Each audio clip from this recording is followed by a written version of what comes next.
In the waning months of 1607, a thick fog hung low over the Thames, muffling the bells of St. Paul's and blurring the outlines of ships anchored near the tower. On the damp stone wharf, a sailor in worn Spanish boots stepped ashore carrying nothing but a leather-bound journal, its clasp tarnished and green with age. His name was Thomas Ferris, and though few recognized him, many would remember his coming, for with him arrived a silence that had endured for 20 years. The year 1587 had been one of ambitions. Sir Walter Raleigh's third attempt to plant an English colony in the New World had set sail with high hopes and reluctant settlers. Among them was Governor John White, appointed to lead the fragile group to the outer banks of what is now North Carolina. They named their settlement Roanoke.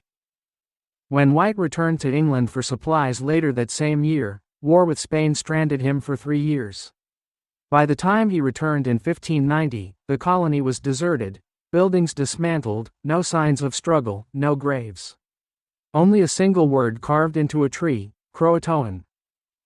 The Crown labeled it a failed venture. Privateers whispered of native slaughter or Spanish raiders. But no body was found.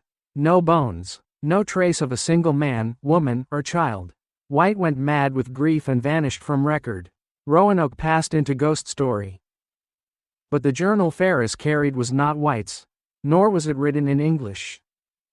Within the dark oak cover lay 132 pages of spidery, deliberate script in 16th-century Portuguese, interlaced with Latin phrases, weather logs, and hand-drawn maps of the Carolina coast. The parchment bore the watermark of Lisbon's royal printers. How it ended in the hands of an English sailor in 1607 would remain a mystery for some time. What mattered more, to those who read it, was who had written it. The name signed at the end of the final entry was Esteban de Luna, a Jesuit priest dispatched to La Florida in 1585 under Spanish orders to convert, or displace, English heretics encroaching too near the Gulf Stream. According to the journal, he never made it to La Florida. Storms drove his galleon north. By the time his crew sighted land, they had been 3 weeks without clean water and 2 men had died of fever. They came ashore among the cypress swamps south of Roanoke Island, where they encountered not hostile natives, but English settlers, half-starved and strangely silent. The entries that followed detailed no battle, no conquest. Rather, they read like confession. Luna described how the settlers begged the Spanish not to report them to Madrid. They were not heretics, they claimed, not anymore. They had been changed, they had made a pact. Luna scoffed, he believed it a ploy. But he stayed, he studied them, he wrote down what he saw. He wrote of people who feared the stars more than they feared war. Who held midnight gatherings near the shoreline and built no new dwellings, though timber was plentiful. Children who spoke in tongues not taught by their parents. And a woman who, Luna insisted, could not die. In the final pages, Luna's tone changed. The entries grew sparse, then erratic. He wrote of dreams not his own. Of languages he could suddenly understand. Of forgetting Latin.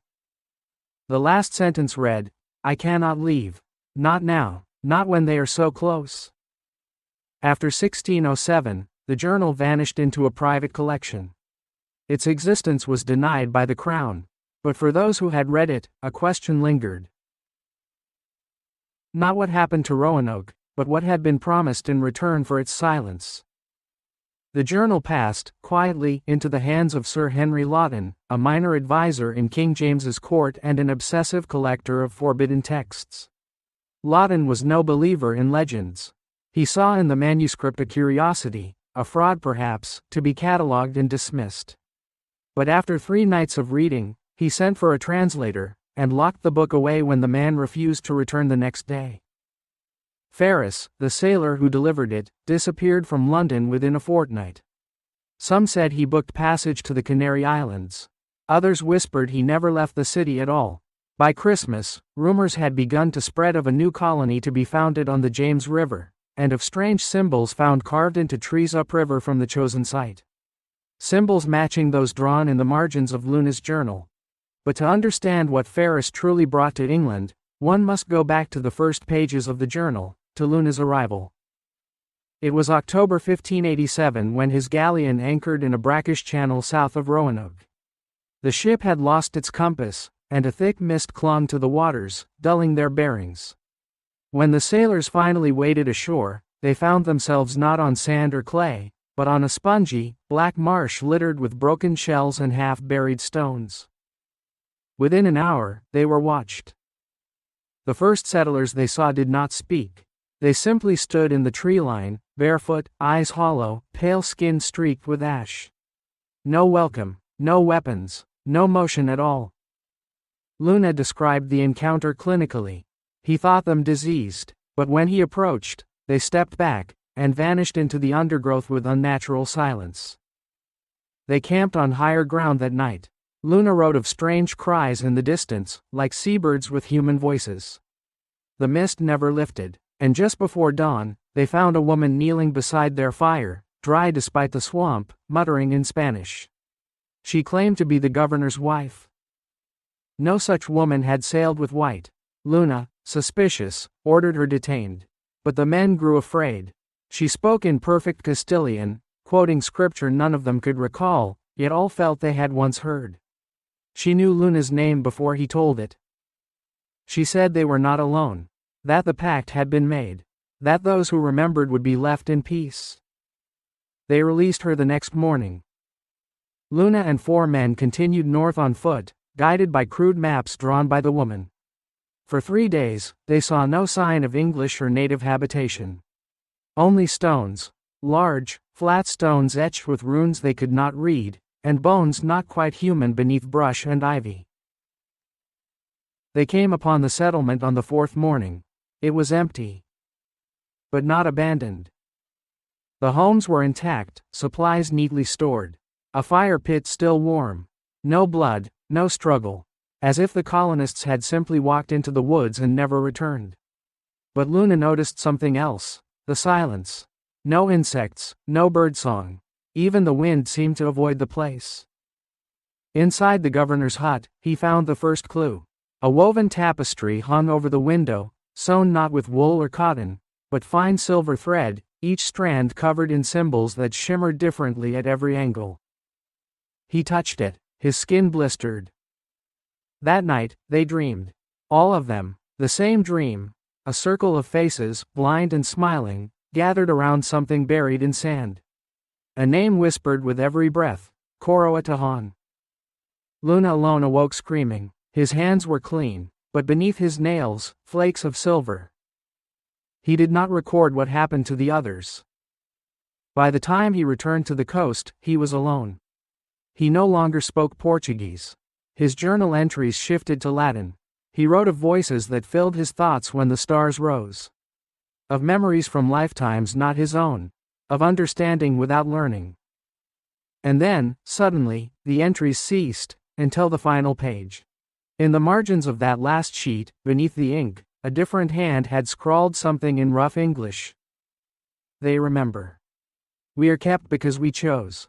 We speak not for your sake, but for theirs. No one knew who wrote that. In 1608, a winter storm ravaged the southern coast of England, and with it, a portion of Sir Henry Lawton's estate near Dover. Among the debris scattered across the chalk cliffs were fragments of manuscripts, ledgers, and a charred trunk containing the torn cover of Luna's journal. The contents, the journal itself, were missing. Months later, rumors emerged from Jamestown. The newly founded English colony, barely a year old, reported the discovery of a carved stone several miles from the settlement. It bore a single word, Coroa. The governor ordered it destroyed. But word traveled. Back in London, the Privy Council demanded records from Sir Walter Raleigh, still under house arrest. Raleigh dismissed the significance of the find, calling it coincidence. Yet privately, he ordered an inventory of his personal library, and was enraged to discover that a map had gone missing. One copied by Governor White, depicting not only Roanoke Island, but an inland region marked only by a crescent symbol and the name Tohon. Luna's journal had spoken of it, a region never charted, where those bound by the bargain went to complete the pact. A place whose location could not be memorized, only felt. Meanwhile, across the Atlantic, the Jamestown settlers began experiencing strange phenomena. Crops failed near the river. native scouts vanished. One man reported seeing a line of figures standing at the forest edge at dusk, men and women in Elizabethan dress, staring wordlessly, their faces etched with ash. They did not move, not even when approached. The next day, their footprints remained, but the ground was scorched beneath them. Word reached England too slowly to matter. A merchant vessel carrying timber from Virginia returned with only half its crew. The captain refused to speak. All he would say, over and over, was that the colony had stirred the earth too deep. But it was not until 1610 that the truth clawed its way back into daylight, through the hands of a boy. The child, Thomas Ailes, no more than 9, was found wandering the streets of Plymouth during a lunar eclipse, naked but uninjured, muttering in Latin. He bore a strange brand on his forearm, not a burn, but something beneath the skin. An interlocking ring of crescents. When questioned, he gave only one name, Esteban. The boy was brought before scholars, priests, and linguists. None could explain his knowledge, or how he knew of Luna, or of symbols found only in a lost manuscript.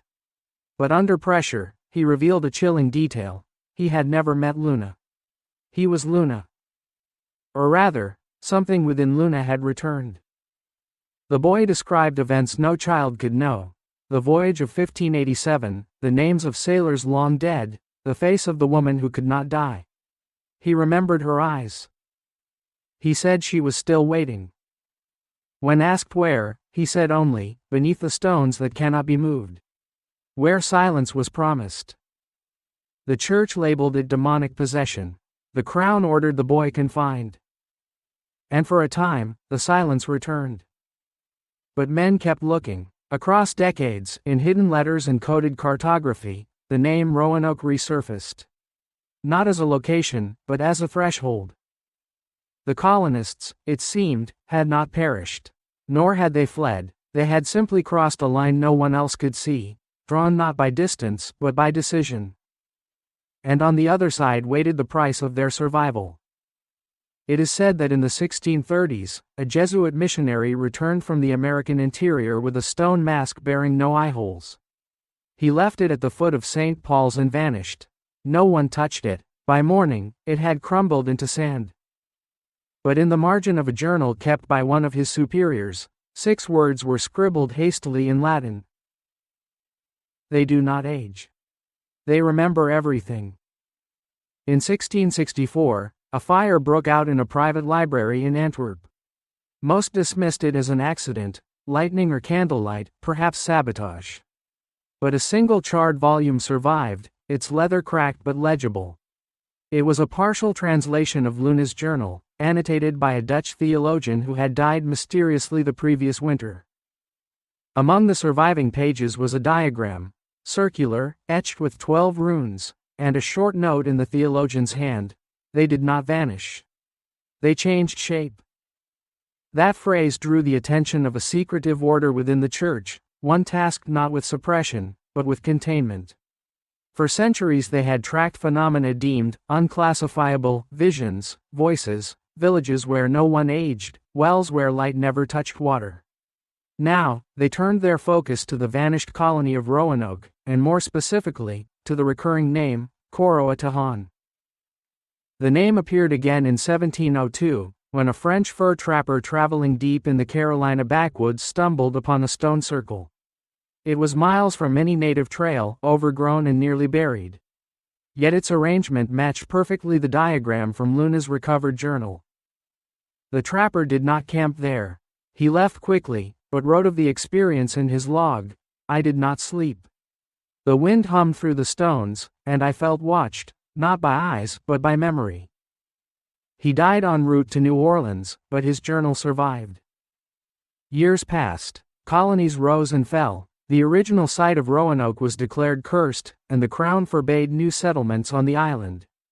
Maps omitted it entirely, but still, the signs returned, small ones. Fishermen hearing whispers in the fog. Children born speaking strange syllables. A plantation house where clocks never worked and silver tarnished in hours. Then came 1759. A cartographer named Elias Pembroke, employed by the British Admiralty, went missing while conducting surveys near the North Carolina coast. Weeks later, his maps arrived at the Admiralty, delivered anonymously. They showed not only Roanoke Island, but an elaborate network of subterranean paths and symbols marked in red ink, none of which matched known geography.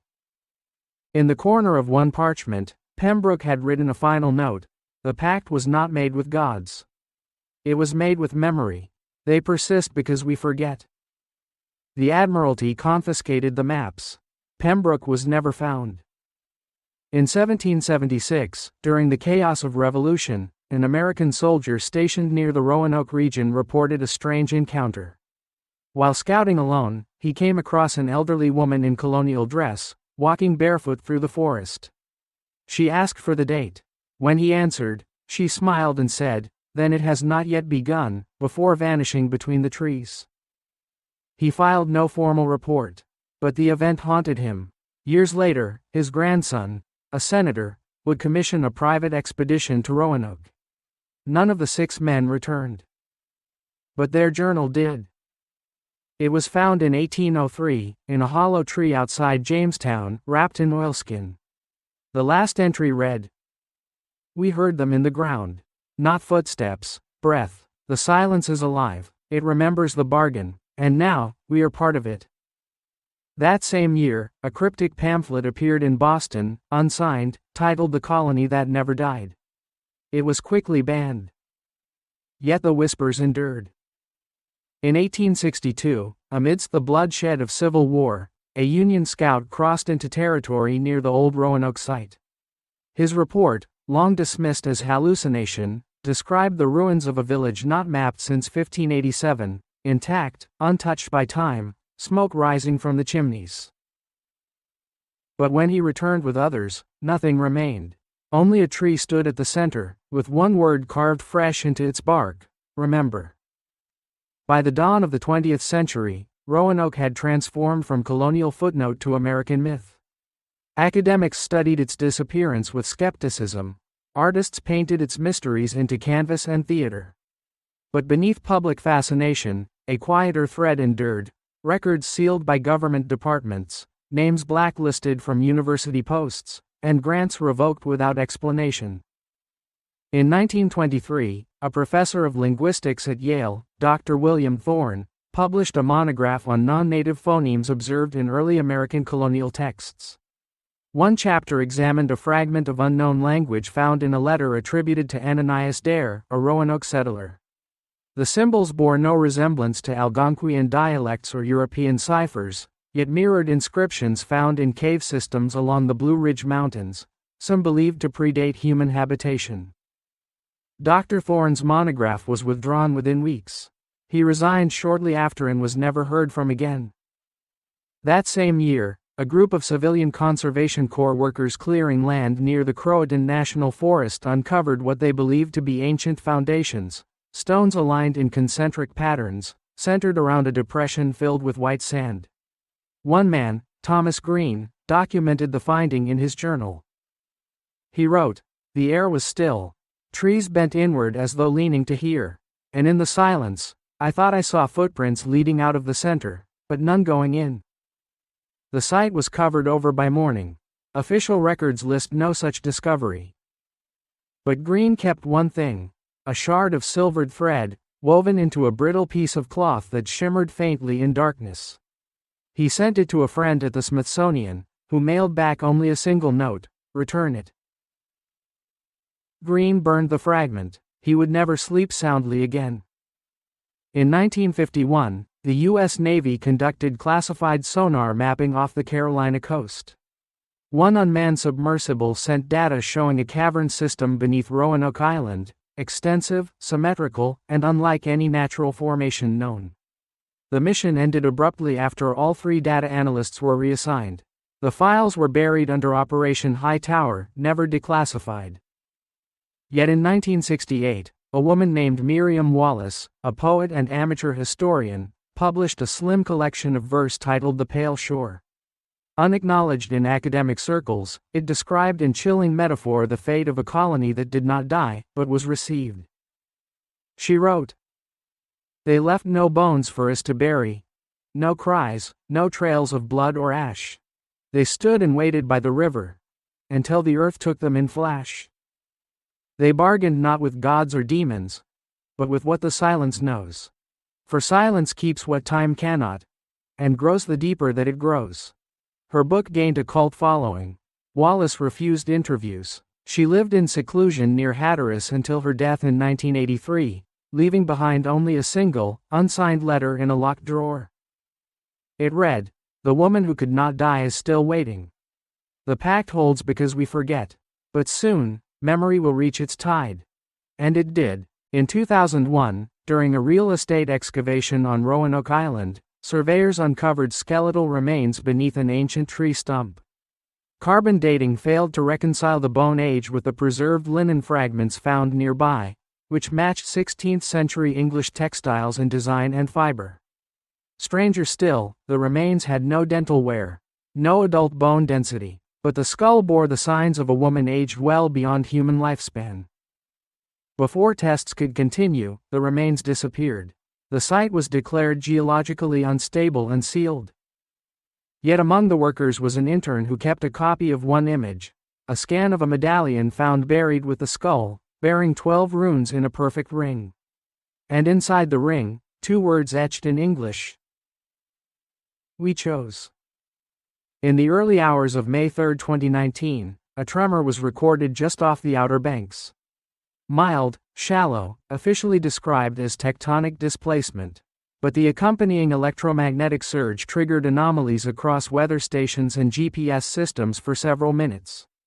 Fishermen near Hatteras Island reported seeing lights beneath the water, not lightning, but deep, pulsing arcs of silver blue. Satellite data captured only distortion. That same week, a hiker in the CROATOAN forest discovered a circle of bare earth amid the dense canopy, perfectly round, 15 feet across, scorched at the edges. At its center lay a woven tapestry, remarkably preserved. It was made not of fabric, but metallic strands. Like lunas. The hiker took a single photo before the object crumbled to dust. Within days, he fell ill with symptoms no doctor could categorize.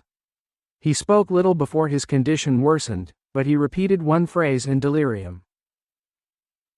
They are surfacing.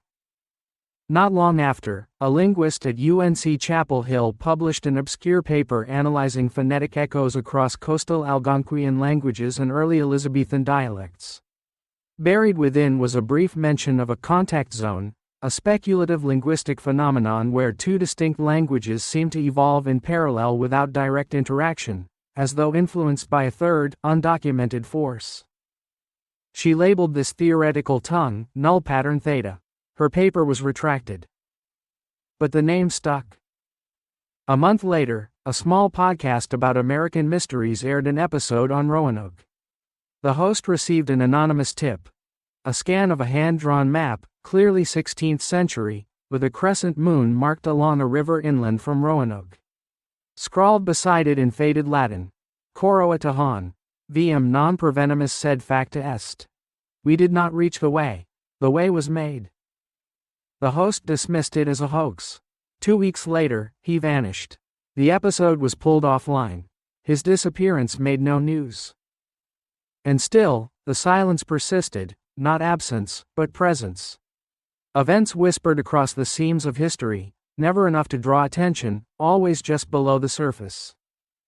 In 2022, a deep-sea expedition funded by a private academic trust, its donors undisclosed, began scanning the seabed around Roanoke Island. For weeks, they found nothing. Then, at midnight on the final day of the mission, their sonar returned an anomaly. An artificial chamber. Beneath layers of sediment, something man-made, a vault of symmetrical stone, oriented perfectly with celestial coordinates used only in medieval ecclesiastical architecture. Before they could explore it, the feed cut. The crew surfaced with no record of what happened. Only the pilot spoke afterward, a single sentence, "We were not invited." Soon after, the trust dissolved.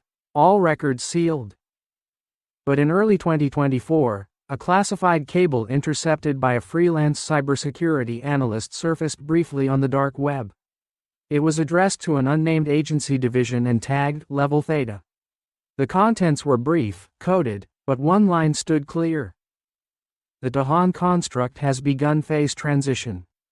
Colonial interference protocol null, memory drift threshold exceeded. No one knew what it meant.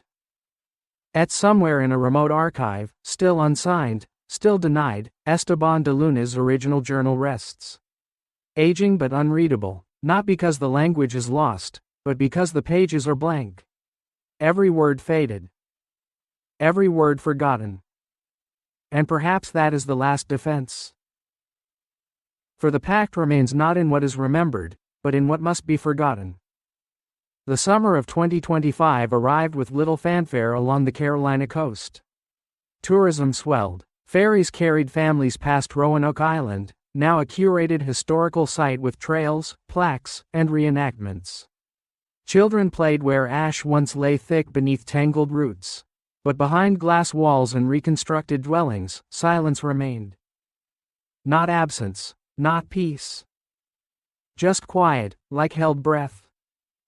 That July, a geologist named Clara Rowe, working on coastal erosion models, noticed something curious.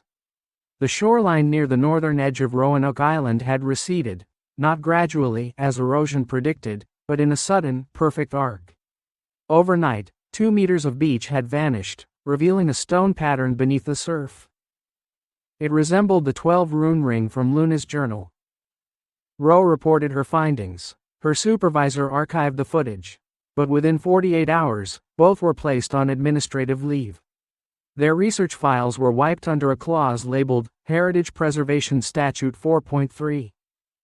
But Rowe, driven by instinct or fate, had saved a copy.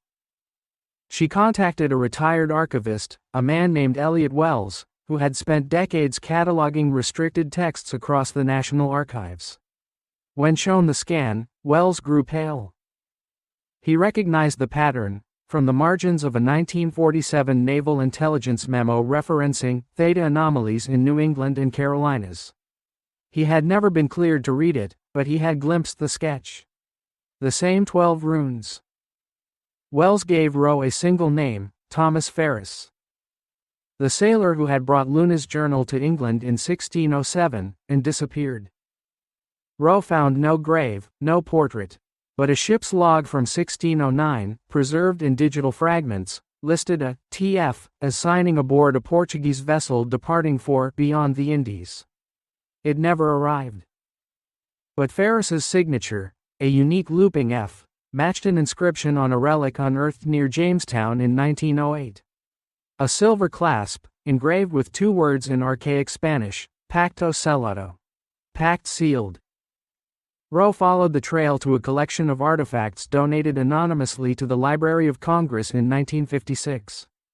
Among them, a stone shard etched with runes, misfiled as Scandinavian. She had it scanned. Under multispectral light, additional etching became visible. Faint, almost worn away. A series of circles within circles. At the very center, a name. Not Esteban, not Ferris, but a third, Alessandra. The woman who could not die. That name had appeared only once in Luna's journal, hastily crossed out and replaced with Ella de los Ojos de Plata. She of the silver eyes.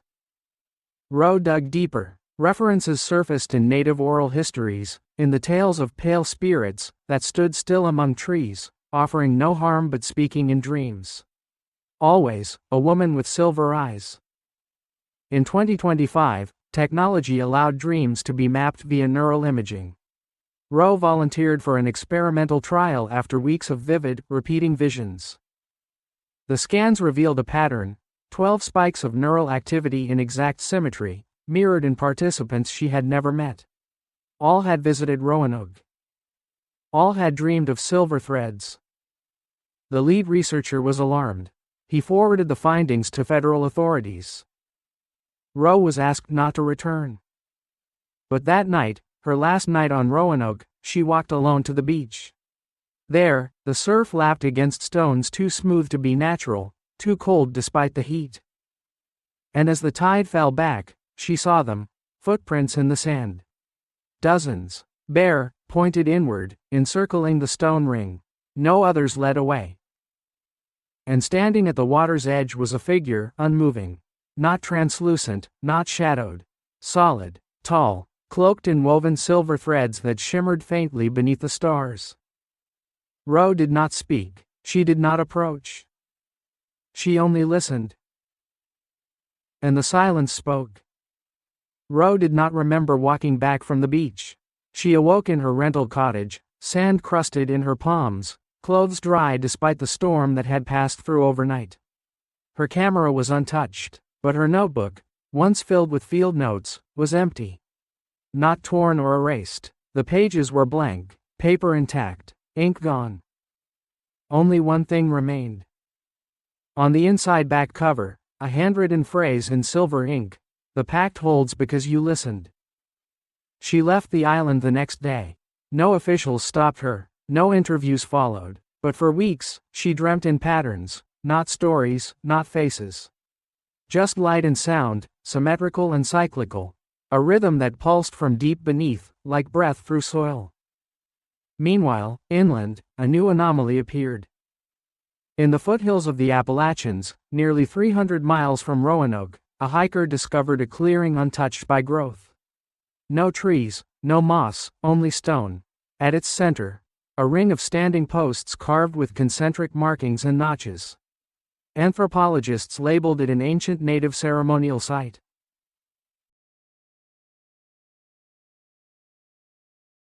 But satellite imaging told another story.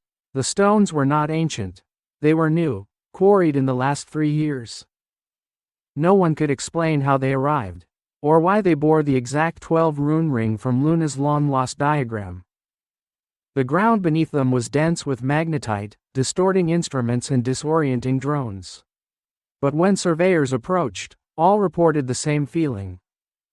Like entering someone's memory. Word of the site spread, quietly, not to press, but to those who had long tracked Roanoke's undercurrent. Scholars of the suppressed, archivists of the improbable. They saw the signs: repetition, emergence, recursion. And then came the voice. Not heard, but received. In scattered dreams, in flickering interference, in the places between language. It spoke in phrases half remembered, in words that shifted as they were read. We are not buried. We are seated. What you call loss is opening. Ro, back in Chapel Hill, felt its pull. She returned to her recordings. One, made unknowingly during her last night on the island, revealed a background frequency. Low, rhythmic, non-mechanical. Encoded in that frequency, layered like ancient harmony, were fragments of Luna's Latin, translated loosely as: to remember is to repeat the shape. To repeat is to join. To join is to remain. Historians would later call it pareidolia, the human tendency to find meaning where none exists. But linguists argued differently. They saw structure. The silence, they said, had language. In fall of 2025, the Smithsonian received a package. No return address. Inside, a medallion, silver, aged, engraved with 12 runes. It matched the one recovered in 1908. Tucked beneath it was a brittle page, preserved by vacuum seal. The handwriting was unmistakably 16th century. A final, previously unknown entry from Esteban de Luna. They never vanished. We were the ones who turned away. The pact is not curse, but contour. Those who remember trace its shape. And if we trace it too far. The sentence ended midline. The ink trailed off. And yet, the final margin bore a mark not made by quill, but etched by pressure. A single, hollow crescent. By December of 2025, governments stopped speaking of Roanoke at all. Not because the story was forgotten, but because it no longer fit. Satellite data across the eastern seaboard showed expanding zones of magnetospheric interference centered on the old island. A perfect ring, growing by millimeters each week. The effect on local ecosystems was subtle but measurable. Migration shifts, flora blooming out of season, a marked decrease in birdsong. Silence, not as absence, but as design. At the same time, language departments across 5 major universities noted a peculiar anomaly. Students began independently reproducing symbols in their notebooks. Not doodles, not known alphabets, but the 12 runes. When compared across institutions, the symbols were identical. None of the students knew each other. None could explain why they had drawn them. One professor, an expert in cryptolinguistics, arranged a controlled test. He gave students a blank sheet and asked them to draw what felt familiar. More than half reproduced the runes. He published a paper. It was never printed. But the data was leaked, and among those who saw it was Clara Rowe. She traveled inland to the Appalachian site, now cordoned off by a conservation project. From a ridge above the stone ring, she watched. She was not alone. 12 figures stood within the circle, facing inward, motionless. Cloaked not in robes or ritual, but in the clothing of multiple centuries, a powdered wig beside denim, leather jerkins beside nylon jackets. Each bore a silver thread woven across their left shoulder. When she blinked, they were gone. That night, her dreams returned, sharper now. No longer rhythm and light. Now, sequence. 12 tones, 12 lights, then darkness. Then a single image. A riverbank under stars, and a figure waiting beside a stone. Silver eyes. The next morning, a package awaited her at her doorstep. No return address. Inside, folded delicately in linen, her missing notebook. The pages were no longer blank. They now contained the entire text of Luna's journal, word for word, including entries lost in the fire of 1664, entries never published, entries no one alive should have seen. And on the final page, one new line written in Clara's own handwriting. We chose to hear, now we must speak. She dropped the notebook. The linen burned on contact with the floor, not in flame, but in dissolution, like salt into wind. That same week, archival sensors detected a tremor beneath Roanoke. Not seismic, not tectonic, rhythmic. A pulse. Across the world, 12 weather balloons, each in a different time zone, recorded identical atmospheric disturbances, 12 tones, synchronized, lasting 12 seconds. Then silence. But this time, the silence was not empty. It was listening. As the new year approached, the pattern deepened. January 2026 brought no blizzards to the East Coast, only still air and warm tides. Migratory patterns failed entirely. Compasses drifted by half degrees. Linguists from Istanbul to Osaka reported spontaneous glossolalia among speakers, ancient syllables surfacing, nearly identical in structure to the rune phrases found in Luna's margins. And in Roanoke, at the reconstructed settlement, cameras stationed for tourism feeds began transmitting corrupted footage. Each night at 3:12 a.m., a frame flickered. 12 figures, 12 shadows, facing inward. By dawn, the site was undisturbed. The footage was scrubbed from public servers. The live stream quietly disabled. Technical difficulties. But among the government agencies still monitoring such anomalies, consensus broke. Some called for full containment. Others argued it was too late. The phenomenon wasn't spreading. It was remembering itself. And humanity, perhaps, was only a host. In February, a quiet symposium gathered in Iceland, under the guise of polar climate research. 12 delegates, unnamed, unrecorded, but satellites picked up faint pulses of M activity from the northern cliffs. 3 days later, the pattern resumed globally, this time not as tone or tremor, but as event. In Ecuador, a child emerged from the rainforest, speaking a language unknown to her tribe. She drew a perfect 12-ring sequence in the dirt before collapsing.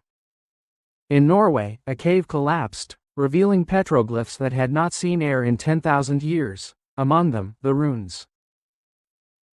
In Morocco, a dry lakebed cracked to reveal a spiral of bones, arranged not by erosion, but by design. 12 points, equidistant, human, from different eras. And all the while, the silence thickened. Not just in sound, but in history. Digital records faded, inexplicably missing days, photos without timestamps, maps returning, undefined. Not deleted, not hacked, unwritten. Those who remembered Roanoke began forgetting. Entire archives vanished from universities. Librarians blinked at shelves where books had been filed for decades, now empty. Yet those called did not forget. They gathered, slowly, without announcement, without central leadership. Artists, linguists, survivors of near-death events. They came to Roanoke and stood barefoot in the sand, waiting. Saying nothing. Ro among them. She knew now the truth. That Luna had not recorded an ending, but a return. That the pact was not a singular act, but a cycle, preserved through silence, reawakened by sound. That memory was not a possession, but a door. And doors, once remembered, open. On the night of the vernal equinox, the wind returned to Roanoke. Not loud, not forceful, but rhythmic. It moved the sand in circles. It brushed against the stones. And it carried a final phrase, not spoken aloud, but felt, by those who listened. The silence was never ours to keep. It was theirs, and they are waking. March 20, 2026. The vernal equinox arrived with calm skies and glass still water. From space, Roanoke Island shimmered faintly under early dawn, not reflection, but a spectral distortion, as though the air itself rippled. Satellite telemetry captured it once. Never again. At precisely 6:12 a.m., all 12 coastal monitoring buoys in the North Atlantic ceased transmitting. The sea, in those moments, became unmeasured. On land, the watchers gathered. They arrived from cities and deserts, highlands and marshes. Drawn not by message or invitation, but instinct. A memory rising not from past, but from place. They came without fear, without question. They came barefoot. Among them was Clara Rowe. She stood at the stone ring that had risen anew near the CROATOAN forest, now devoid of any sign it had been built. No tools, no joinery. Just smooth, seamless mass, as though grown. Each of the 12 stones bore a rune. Each shimmered faintly beneath the sky, though no sun yet broke the horizon. And when the final person stepped into place, the ring hummed. The sound was not vibration. It was knowledge, and every person in the circle felt it at once. The memory was complete. Across the earth, silence swept. Planes paused in flight, servers lagged, birds stopped mid-cry, a global stillness lasting 12 full seconds, long enough to be noticed, short enough to be denied. Then the first voice came, not from mouths, not from machines, but from the hollow between time and space. It filled no ear, but resonated in thought. The pact is not renewed. It is fulfilled. What was bound is now formed. You have remembered us. As dawn broke, a second ring of light bloomed around the stone circle, a corona, spectral and spinning. And from its edge, 12 figures emerged. No longer shadows, not quite human. They bore no weapons. They made no speech. They simply stood. Observers, pale of eye, cloaked in silver thread, skin indistinct. Their presence was not light, but weight, the gravity of all things remembered at once. One stepped forward. Rowe met her gaze. She recognized the face. Alessandra. But this was no woman. This was the first memory. The shape that had watched the first pact sealed, when the colonists, starving and stranded, turned to something older than gods for survival. They had asked not for salvation, but for continuance. And they had offered memory in return. Memory is costly. Alessandra raised one hand, and with it, a fragment of linen. Rowe's notebook, now bound in silver. It opened without touch. The pages no longer blank. They shimmered with 12,000 lines, names, places, songs, decisions, regrets. Roanoke. Not a disappearance. A recording. A colony not lost, but chosen, to become memory, so that humanity might remember what it forgets too easily. Silence, once broken, cannot be contained. And now the recording was full. A wind passed through the circle. Sand lifted in spirals. Ro closed her eyes. She did not hear the departure. There was no sound, no flash, no farewell. Only the certainty that what had come had not left. It had settled, beneath, around, within. The watchers turned and walked from the ring. They would not speak of what they saw. They would not be believed. And that was the final seal of the pact. The silence was complete.